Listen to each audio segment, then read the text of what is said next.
Did you know that in 1978, a Bulgarian dissident was murdered with a poison pellet fired from an umbrella?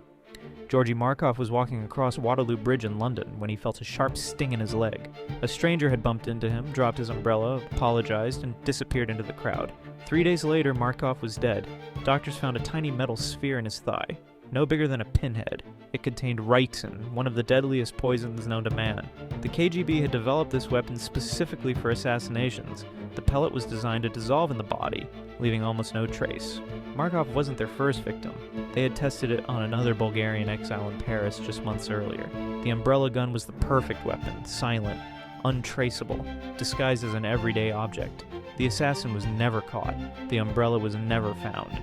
This wasn't fiction. This was the Cold War, where spies turned ordinary objects into instruments of death, and a simple bump on the street could be your last.